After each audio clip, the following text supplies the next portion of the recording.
సనాతన ధర్మంలో తెలియక కొంతమంది అంటుంటారు, ఇంతమంది దేవుళ్ళు ఏమిటి, ఇంతమంది దేవుళ్ళు ఏమిటి అంటారు. ఇంతమంది దేవుళ్ళు కాదు, ఇంతమందిగా ఉన్న దేవుడు తప్ప ఇంతమంది దేవుళ్ళు ఉండరు. ఆయనే పరమభాగవతోత్తములైన వారి కోసమని దిగి వస్తాడు. ఒక ఆయన తపస్సు చేస్తాడు, ఈశ్వరా మిమ్మల్ని గుర్రంగా చూడాలనుంది, హైగ్రీవుడిగా వస్తాడు.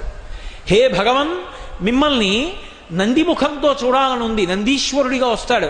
హే భగవన్ మిమ్మల్ని మనుష్యుడిగా చూడాలనుంది, రామచంద్ర ప్రభువుగా వస్తాడు. హే భగవన్ మిమ్మల్ని ఒక క్షత్రియుడిగా ఉగ్రంగా గడ్రగొడ్డలి పట్టుకు తిరుగుతుంటే చూడాలనుంది, పరశురాముడిగా వస్తాడు. పరమభాగవతోత్తములైనటువంటి వాళ్ళ కోరిక తీర్చడానికి, వాళ్ళకి కనపడడానికి ఒక రూపము దాల్చి కిందకు వస్తాను. ఇలా వచ్చినటువంటి విష్ణువు యొక్క అవతారములలో 21 అవతారములను ఉన్నాయి, 21 అవతారములు. వాటిని స్మరిస్తే చాలు, వాటిని ఒక్కసారి జ్ఞాపకానికి తెచ్చుకుంటే చాలు. నైమిషారణ్యం లాంటి ప్రదేశాలలో ఆ పేర్లు ఒక్కసారి వింటే చాలు, అవి ప్రధానమైన అవతారములు అని చెప్తాడు సూతుడు.